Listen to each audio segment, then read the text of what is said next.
Dropped my phone into a river. Damn. You are Locked On Fantasy Basketball, your daily podcast on fantasy basketball. Part of the Locked On Podcast Network, your team every day.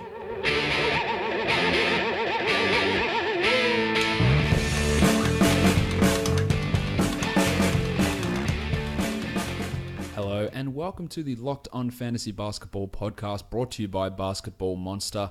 My name is Josh Lloyd and I am the lead fantasy analyst at basketballmonster.com, and you can find me on Twitter as always at redrock_bball. The conference finals are underway, as you're well aware. We're still going through our 2017 NBA draft recap. The first round is almost done. In today's show, we're going to be looking at picks 29 through to 38. So the last two picks of the first round and the first section of the second round we're going to be talking about in today's podcast. A reminder though, make sure you are checking out a lot of the other podcasts on the Locked On Podcast Network, especially Locked On NBA, which I host one day a week. But the other podcasts in terms of the teams still alive in the playoffs: Locked On Cavs, Locked On Warriors, Locked On Celtics, and of course, Locked On Rockets, with all your information for the conference finals as they continue. The NBA draft lottery is happening tomorrow as well, which is pretty exciting news for those teams looking for that number one pick. We'll see how all that goes. And I'm also going to be sending out, probably in the next day or two, invitations to Patreon subscribers for open positions in the Red Rock Dynasty Leagues. We have 6 Red Rock Dynasty Leagues going at the moment. I think at this point, there's openings in at least 4 of those leagues. It won't be a first come, first serve basis. I'll need you to reply and give me some indication of why you want to be in these leagues, but I'll send all that out to the Patreon subscribers. So if you do want to be a part of that, head to patreon.com/redrock_bball to get priority access to not only the existing Dynasty Leagues, but any future Dynasty Leagues that we start up, plus all of the Red Rock Listener Leagues, which is going to be a slight change in the Red Rock Listener Leagues coming up for the 2018-19 season. But Michael Bolton, he's waiting patiently in the wings here. Mike? Let's get to it. Thanks, Mick. All right, let's talk about pick 29 in the 2017 NBA draft. It was the San Antonio Spurs, and they made a selection of a point guard, and that was Derrick White, a guy that I thought went a little bit late in this draft. I was pretty interested in what White did through his college career. His statistical translations all looked okay, and he showed flashes, especially at the Utah Summer League. I thought he looked okay, but his time with the big club, I wouldn't say it was sensational. He finished the year as the 432nd ranked player. Only played 17 games, dealt with an injury that cost him a bit of time. 8 minutes per game, 3 points, half a three, 1.5 rebounds, and half an assist, with, I guess, relatively impressive 0.2 steals and 0.2 blocks in just those 8 minutes. You extrapolate that to 32 minutes, that's 0.8 of either, and the 0.8 blocks, especially for a point guard, is impressive. Other thing that was impressive about what White did and looks wholly unsustainable is 49% shooting from the field, including 62% from three. Obviously, that's on a very, very small amount of attempts. A true shooting of 65% on a usage of almost 12%. But of course, as I said, those 3-pointers, he was 9 of 15 from the season. So, yeah, really, really small sample size there in terms of his shooting.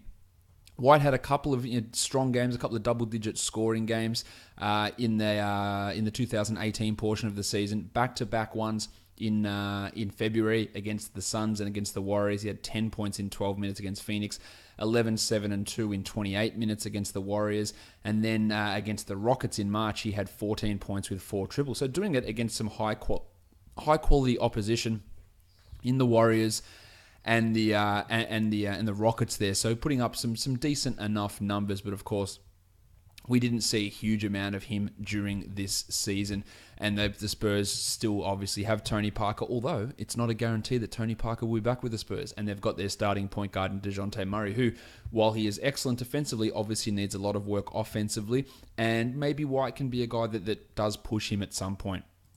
In terms of White's ranks, you can see there's very little to see there. Some nice little peaks inside that top 350, but really nothing spectacular in the limited playing time that we saw from him during the year. In terms of advanced numbers, the true shooting really helps. 65%, 16 PER, strong box score plus minuses, Really strong win shares per 48 of 0.17. And for those of you that aren't aware, an average win shares per 48 is 0.1. So he's a good 70% above that, which is obviously a strong number for someone like that. Decent block and steal percentages as well. And an astonishing 11.9 positive on-off. Again, 139 minutes played is a very, very small amount, but it wasn't as though he was disastrous out there on the court. He showed flashes of being of competency, I think, which is something that you do want to see from these younger players coming in and feeling relatively confident. He didn't take any corner threes during the year, which is a little bit of a weird anomaly, and still hit 62% of those 3-pointers. Only 40% conversion at the rim, which is, again, something that won't be that low, much like the 3-pointers won't be that high. So those two things will obviously come back together, or come back more towards a norm. And we're talking about, again, low sort of level of playing time here for Whitey, that it's hard to draw huge conclusions. But Parker's aging out. Ginobili, we know how old he is. Murray looks great, but there is still question marks. So if Derrick can come in and be a guy that can do some stuff offensively, I think he can play a little bit alongside DeJounte Murray as well, depending on what happens with Danny Green. And we know that Danny Green is showing some age-related decline as well. There's an opportunity. White's a decently big guy. I think he's about 6'6". I should double check that. He's 6'5". That's a pretty large guy, but he's already 23 years of age. So I don't think he ever projects as a starting caliber point guard or a standard league fantasy player. But I think that he can have a potentially more impactful season next year, as long as he doesn't have those that injury that he suffered, which I believe was a broken wrist that he had this year. A few things showing there: an okay steal and block rate, okay shooting, decent scoring. Nice numbers from college as well. So there's a little bit to see there without us getting overly excited about Derrick White. The next guy that we're going to talk about was the last pick in the first round. This is a guy I think we should feel pretty good about, and that is Josh the Hitman Hart from the Los Angeles Lakers. Hart was pushed into, I think, a larger role than many of us anticipated this season, but he was another one of those guys who looked really good coming into the draft. We know his career at Villanova was fantastic, but his statistical translations looked excellent, and when he was on the court, he played excellently. Very little to look at Hart at and go, you know what, that was a disappointment. He ended up playing 63 games and 23 minutes per game this season. 7.9 points, 1.2 triples, 4.2 rebounds. Extremely strong rebounding as a guard. 1.3 assists, 0.7 steals. Shot 47 from the field, 70% from the line, 40% from three for a true shooting of 60%. But over the last portion of the season, in his last 13 games, he averaged 14.5 and 6.5. 2 threes, 2 assists, a steal, and still had a true shooting of 61% on a usage of 17%. Really stepping it up in the absence of Brandon Ingram, and at times Kyle Kuzma down there in the stretch, and Lonzo Ball really put up some strong numbers and ended the season with 4 consecutive 20-point games, all really efficiently done. His last 4 games, 20 points on 12 shots, 25 points on 18 shots, 20 points on 17 shots, and 30 points on 15 shots, including 7 triples. 5 steals across his last 3 games. I couldn't have been more impressed with what Hart provided. Kentavious Caldwell-Pope may or may not be back with this team. We have no idea what's happening in free agency. But if you went into a season with Hart as a starter on your team, you'd say, okay, I can see Hart being a starter on a playoff team. Not necessarily a great team, not a championship team, but Hart does what needs to be done. An aggressively good rebounder, can pass, can defend, can shoot, can score, can upscale his game depending on what is required. Who's there? Do I need to take on a bigger role? Sure, I'll do it. Do I need to take a smaller role and focus on defense? Absolutely, I'll do it. And these are the sort of players that coaches love, that force themselves into larger minutes just because of all these things that they do, and Hart was able to do that. Over those last 13 games that I referenced before, he was the 73rd ranked player, which is obviously a clear standard league sort of a guy. And we can have a look at this at his rolling 2-week average. And you can see from February onwards, he was hovering around that 100 to 150 mark. A little bit of a dip there as he got injured in the middle of March. But again, lifted it back up to around that top 100 numbers after a slow start to the year. And again, another one, you can use this as an example of rookie wall bullshit that people talk about. The rank steadily climbs as the season goes on, and he ended up at the rank of 219th by the end of the season. Obviously, that's influenced by a low start where he wasn't playing the sort of minutes that he was when the season ended. His dynasty value is up in the air because, again, we just don't know what the Lakers are going to do. Is another guard coming in? Is Kentavious Caldwell-Pope coming in? But Hart, I think he projects as a low-end starter in at least a couple of years' time. I think that he can do that, and I think that that would be a useful sort of play. He's 23 years of age already, so he's not a super young guy, but what he did this year I thought was really impressive. As I said, true shooting of 60, good defensive box score plus minus, a positive as a guard, an above average win shares per 48, a positive VORP, your PER of just 12, which isn't ideal, but not terrible. A -1 in terms of on-off, which is totally fine given those other players like KCP and Lonzo and Ingram, those guys who are playing ahead of him. Really impressive stuff from Josh Hart this season, especially as the season rolled on. Over on cleaning the glass there, points per shot attempt, he's in the 90th percentile there. Just extremely efficient. 121 points per 100 shot attempts, which is obviously a great number. Kept the ball, looked after the ball in terms of turnover percentage. Created a fair amount of his own shots as well. He's in the bottom 30 or 40% in terms of shots being assisted, so self-creation was there, and efficiency was way up as well. These are two things that are very hard to find in players, and as I said, he can change his role depending on what's necessary from him. Took his shots in the right spots, at the rim or from three, especially from the corners. Hit those threes at a high rate. Hit his shots at the rim at a high rate. Didn't hit his mid-ranges very much, but didn't take very many of them. This is the sign of a smart player, and also a pretty good system, but a smart player. Hitting his corner threes at 49%, 66% at the rim. Hitting the shots, the value shots, and getting them done and taking them in the right amounts is obviously huge. He drew fouls at a decent rate. He rebounded the ball very, very strongly. In fact, he was 94th percentile for wings in terms of defensive rebounding rate, which is a massive number.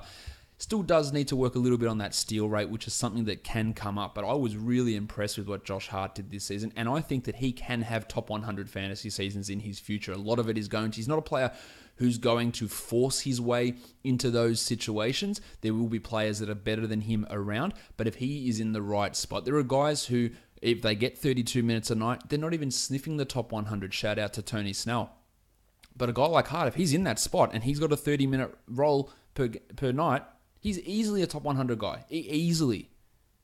No problem. If he was in that Tone Snell role of playing 32 minutes for the last 2 seasons, he would have been top 75, top 80 in that time, almost without any doubt.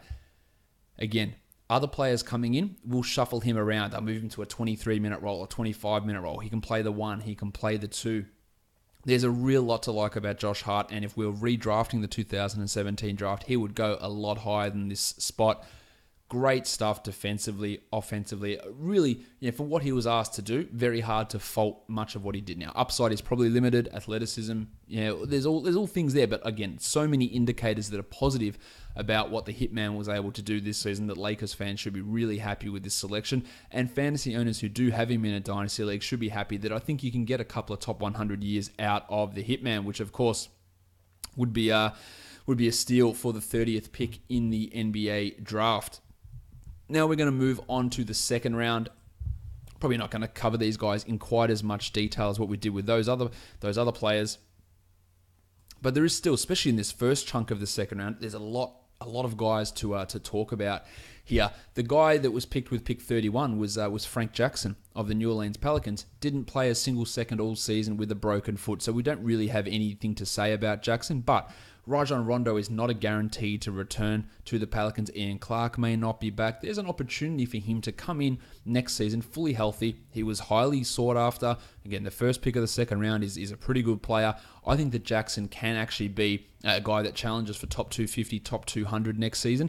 and can maybe not be a starting caliber point guard, but if he was, I would not be shocked in the slightest. A guy that can shoot a bit, can get some assists, get some steals, all those things can be really positive. We haven't seen it yet, clearly, but I think he is an interesting guy to watch for. You can talk playoff Rondo all you want, and everyone can get in my mentions and tell me how I was wrong. Rondo was also terrible against the Warriors, so was he playoff Rondo for one series? He was not good against Golden State. He's a liability a lot of the time. Now, he was improved this season over Chicago, no doubt about that, but he still wasn't excellent. Who knows what's going to happen with him in New Orleans? A lot of what he does is positive, but he also can be a negative on the court. Now, I don't want to digress too much into Rondo, but what I'm saying is that if they're committed to playing Drew Holiday off the ball, then there's an opportunity here for Frank Jackson to come in and potentially take Ian Clark's minutes or be a starter down the track. So he's a guy to look at. Pick 32, Phoenix Suns, Davon Reed, who suffered a knee injury early in the season, came back and played in 21 games, 12 minutes per game, and was the 453rd ranked player. He scored 3 points per game with 2 rebounds, half a steal, and 0.6 assists. And I think the thing we look at the most interesting here is the steal rate. It was 1.5 steals per 36 minutes. That's something that can be worked with. Now, of course, his shooting was absolutely horrible. 29% from the field and 29% from 3. These are not good numbers. 67% from the line for an abysmal true shooting of 39%. But still, that steal rate gives us a level of positivity. He had one really strong game against the Hornets in March where he played 25 minutes and had 16 and 6 with a steal and 2 assists and 4 triples, of course, as happens so often with these sort of games that came on 63% shooting numbers, which are unsustainable. In terms of advanced numbers, nothing stands out as being great. Negative win shares, that's bad. PER of under 5, poor true shooting, terrible box score plus minus, negative on-off numbers. I think Reed can be a contributor, but the Suns are in flux. What happens with their draft pick? Does Brandon Knight come back and get back into the rotation? Because he is still a quality or an NBA quality player who's better than Reed. And Reed didn't show me enough in a really limited sample size. Obviously, 242 minutes played only for me to say, yeah, he's going to be locked in as an NBA rotational player. But there is a little bit to see there. The steal rate was impressive, but there's still a long way to go for Davon Reed to become a useful player. In the G League, he was pretty similar. Shot the ball horribly. 27 from 3, 31 from the field. 10 points per game in his 25 minutes for the Northern Arizona Suns. 5 rebounds, 2.8 assists in 25 minutes, 0.7 steals. So the steal rate not quite as high in the G League as what it was in the NBA. Like I said, nothing's really standing out as being excellent, but we do have to give him a break. Coming back from a knee injury in his first season, it was challenging circumstances. The next selection in the NBA draft was by the Orlando Magic, and that was Wes Iwundu from Kansas State. He played in 62 games this year, 16.5 minutes per game, and averaged 3.7 points. 2 rebounds, an assist, half a steal, shot 43 and 72 from the field in the line, and his 3-point shooting was atrocious. Only 19.6% from deep on a 12.5% usage. Per 36 numbers, 8 points per 36 is atrocious. 1.2 steals is okay without being great. But again, very similar to how we look at a guy like Davon Reed.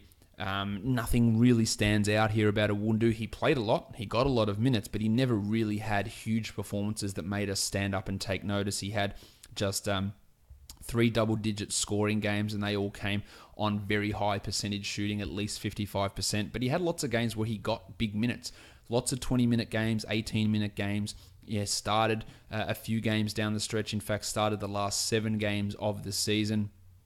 But nothing there. Like, even in his last 11 games, he played 26 minutes per game, averaged 5 points and 3 rebounds, and the shooting actually went backwards. So, I don't know about Iwundu. He was on a bad team. He showed some things. He got opportunities. He didn't really do enough to get excited about. Offensively, he struggled a lot. But some of his advanced numbers are okay, especially defensively, and that's a positive for a young wing player. And wing defenders, obviously, are really valuable in the league. So if he can at least do something with that shot, which is still a long way off, then there's something there. A positive defensive box score plus minus. That's something that I'd cling to a bit of as a Magic fan, to think maybe he can be a wing defender that we can throw in there. But Nothing about what we saw from Owundu this season makes me get overly excited. Did have a negative 0.3 on-off, which again I'd class that for a second-round rookie as a positive result for him, but nothing was super spectacular. In the G League for the Lakeland Magic, he played 9 games, 35 minutes, and averaged 15 and 8 with 2 assists and a steal. These are the sort of numbers that his Kansas State translations thought that he could do, but still, 12% shooting compared with 19% shooting in the NBA from 3, that's really horrible. And he needs to be able, if he's going to be a 3-and-D guy, he needs to hit threes. And he needs to be able to convert those at 36, 37%. And we are a long way off from that. But he can get steals. He can rebound okay. He showed a little bit of scoring touch in the G League, but still a real long way to go. You're putting up a PER of 12 in the G League and a net rating of negative 10. There's obviously a long way to go with him, especially with such poor shooting numbers. But defensively, there's something there. There's something to work on, but I wouldn't be getting overly excited that Wes Owundu is going to blossom into some sort of quality starter or a fantasy-relevant player. A guy who was really good this season was the next pick, and that was the Sacramento Kings selecting Frank Mason III. I thought that Mason showed tons of flashes this year. Ended up as the 280th ranked player playing 19 minutes per game. 8 points, 0.6 triples, 2.5 rebounds, almost 3 assists and 0.7 steals. But so like so many of these guys, poor shooting. 38% from the field, 82 from the line, 36 from 3, which is a huge positive, for a true shooting of 48% on a really high usage of 24%. He was the clear backup to De'Aaron Fox. Missed a chunk of the season with a foot injury, but came back in and I thought played quite well. Had some really strong games. Against the Hawks, he had 16, 7, and 8 on the 22nd of March and backed that up the next game against the Celtics with 12, 3, and 4. These are strong games. Against the Magic, 7, 10, and 6 with 3 steals. The game before that against the Pelicans, 16 points with 6 assists and a triple one. Now with De'Aaron Fox in town, it's unlikely that Mason really ever gets a shot at being the starting point guard. Can he play alongside Fox? You probably wouldn't want to. I don't think I would want to, but I could see it maybe a minute or two. But I could see that potentially if Fox doesn't work out, and he's no guarantee to work out, he showed flashes, but it wasn't like he was excellent this season. I'd have him well behind guys like Smith and Ball and Fultz in terms of the point guards at the upper end of this draft class, maybe marginally ahead of Ntilikina probably. But there's no guarantee where he works out. But Mason, to me, with what he showed this season, dealing with a broken foot, is that he is going to be a relatively long-term backup quality point guard in the NBA. So that's obviously a great find with that pick. Played almost 1,000 minutes. The shooting still needed work, but some positive things. The on-off especially, at plus 7.9, and that on-off doesn't mean everything, but putting up that sort of a number as a rookie is huge for a guy like Mason.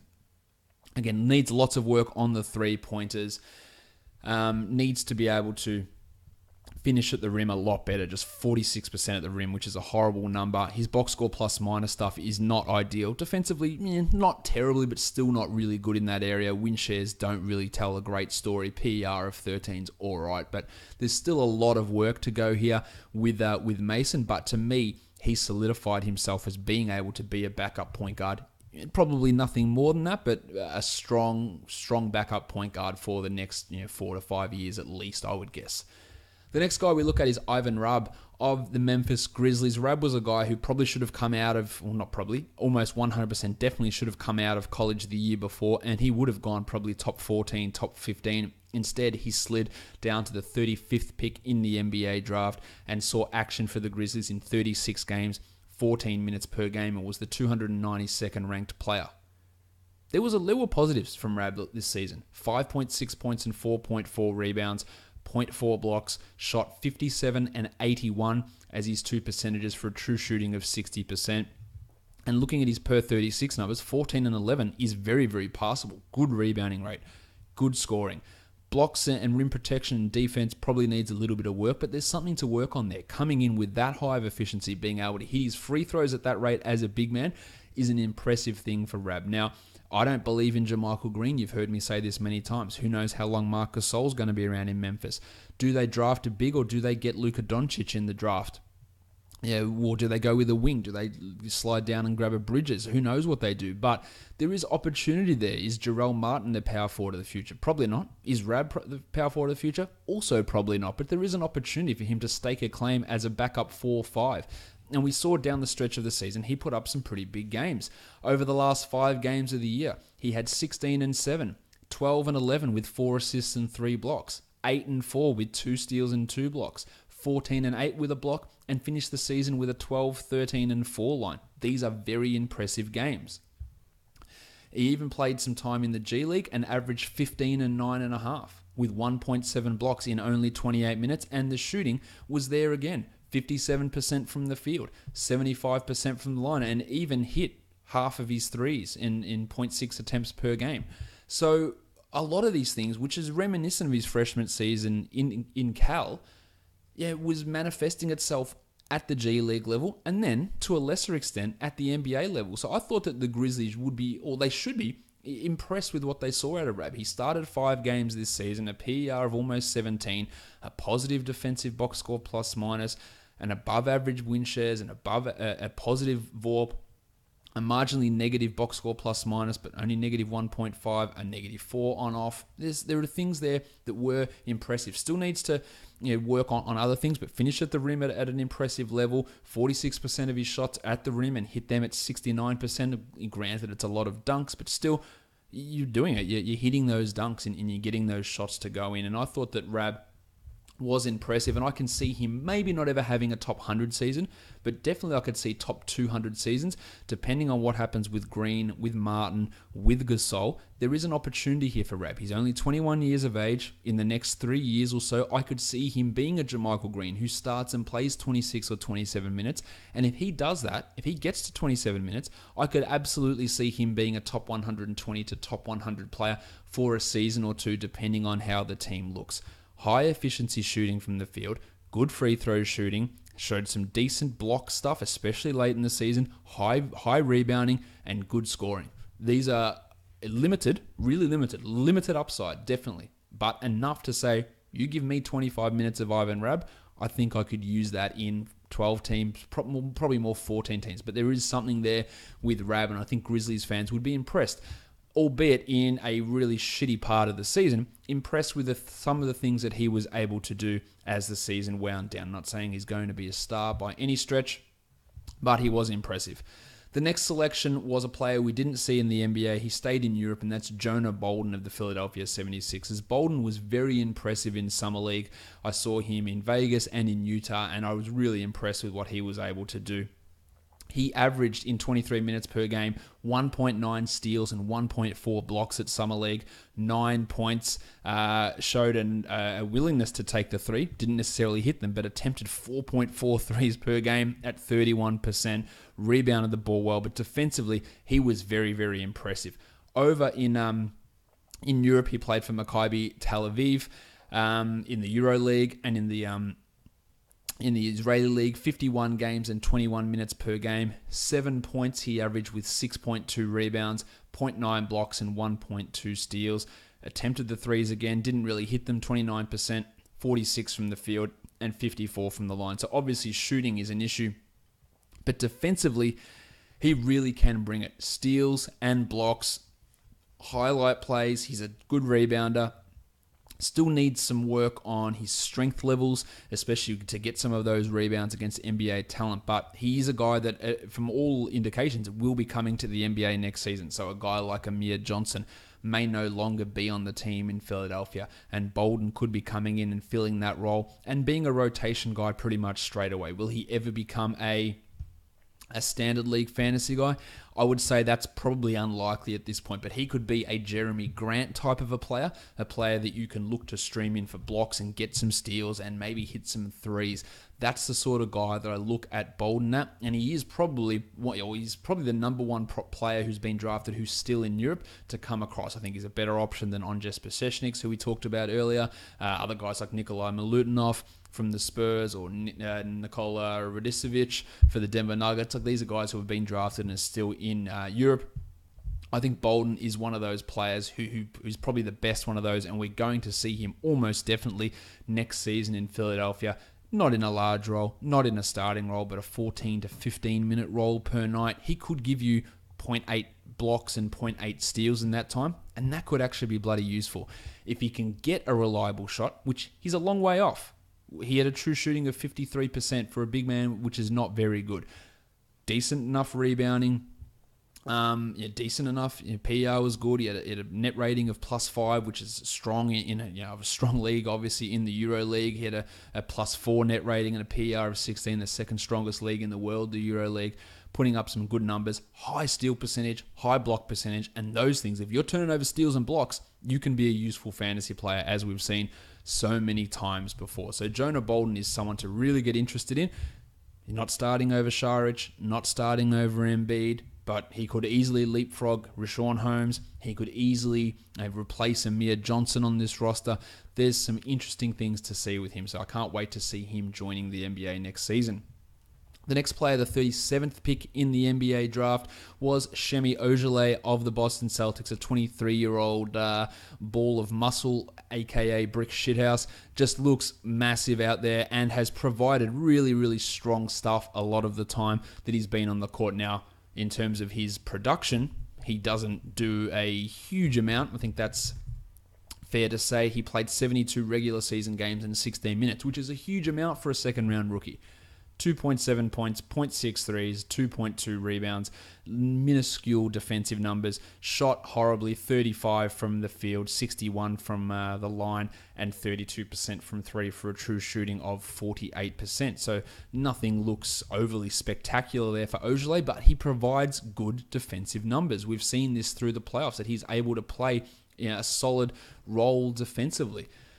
What can we expect from him long term? I'm not sure. He averaged 6 points per 36 minutes, 5 rebounds, 0.7 blocks, 0.7 steals, 0.1 blocks. Absolutely nothing of that combined with piss poor shooting makes me go, yeah, you know what? Semi Ojeleye, he's going to be this great fantasy player, but he's able to stay on the court, a positive defensive box score plus minus, really strong defensive win shares. Okay win shares per 48. The problem is this Boston team is so stacked, is that when Gordon Hayward comes back next season and he probably pushes to the 4, that moves Marcus Morris into more of a reserve role, really cutting into what Ojeleye can do. And while Shemi might become, or is already, a valuable rotational piece, Daniel Tice still has to return next season. I just don't ever see Shemi becoming a fantasy option outside of 30-team leagues and maybe 20-team leagues. I don't really see too much more than that. The shooting is just the lack of offense in general is a real issue. The lack of defensive stats is a concern. Plays good man-to-man defense, but we don't give a shit about that for fantasy purposes. In as much as it doesn't contribute to the stats, being able to do that keeps you on the court, but then you've got to be able to do something else. And at this point, he hasn't been able to do that, and I'm not sure that the ceiling is ever going to be there for him to become that player. The next guy that is the last player we're going to talk about today, the 38th pick in the NBA draft. The Chicago Bulls made this selection and sold it for cash because they are the biggest dickheads in the NBA. Jordan Bell went to the Golden State Warriors and played 57 games and 14 minutes per game. Only 4.6 points and 3.6 rebounds, but he averaged almost 2 assists. He had 0.6 steals. He had a block and he shot 63% from the field, 68% from the line, a true shooting of 64%, and was the 208th ranked player this season. Jordan Bell is a guy that if he gets 25 minutes per game, you can absolutely 100% lock him in as a top 50. A top 100 player. Lock it in.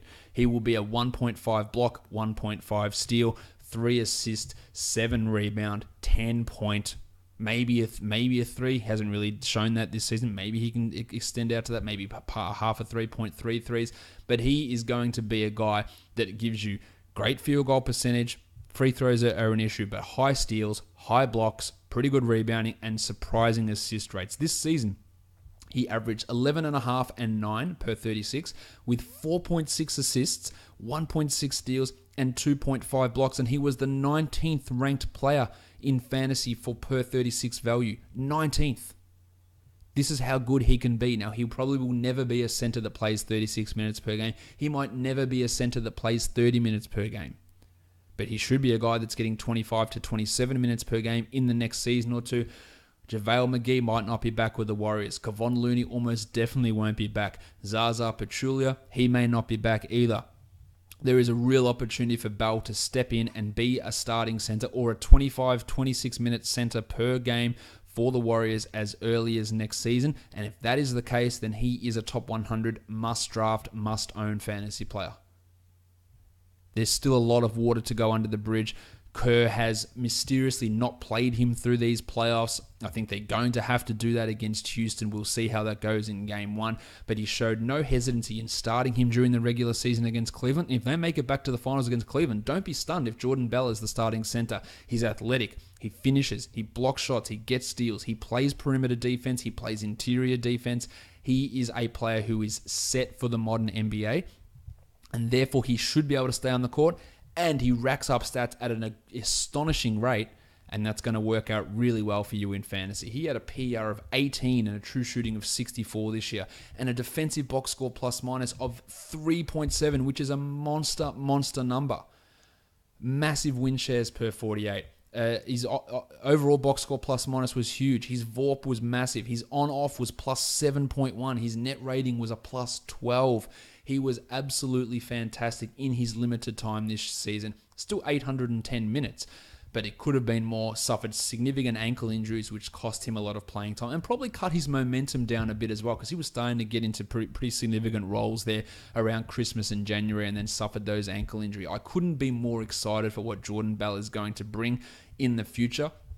I think that there are top 50 seasons in his future and definite top 100 ones, and they possibly come next season, depending on what happens with Zaza, JaVale, and Looney, who all are chances to leave. Of course, there is still Damian Jones there, who he showed a little bit this year, but Bell should clearly be ahead of him. It's all going to depend on how Kerr decides to deploy Bell, but he, to me, is a prototypical modern center in that 25 to 26 minute role, who can be a significant defensive disruptor, get turnovers, block shots, switch, pick and rolls, and finish at an extraordinarily high rate. And he is really primed to to have some really strong fantasy seasons coming up. I couldn't be more interested in what Jordan Bell is going to do. He was a guy that I told you to look at in dynasty drafts, way above where he was picked. It played out on the court, and it's just going to be opportunity now that's going to hold him back from having those multiple top 100 seasons. He was a comfortable guy that should have been picked in the 20s.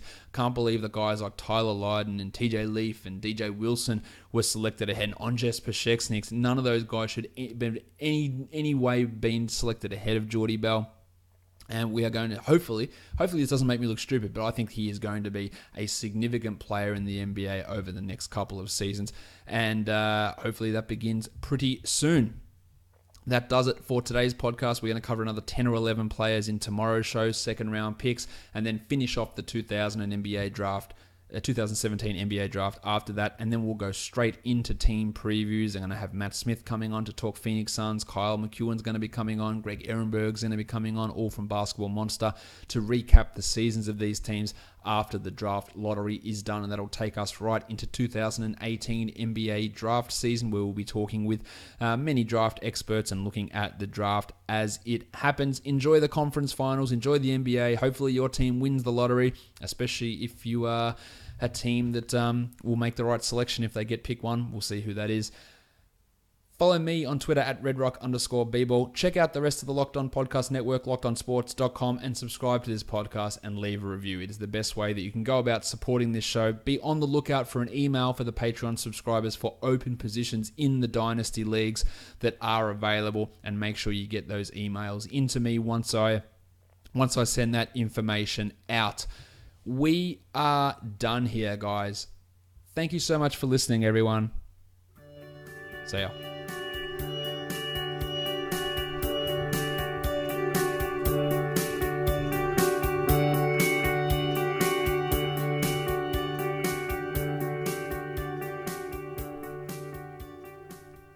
Malcolm Miller.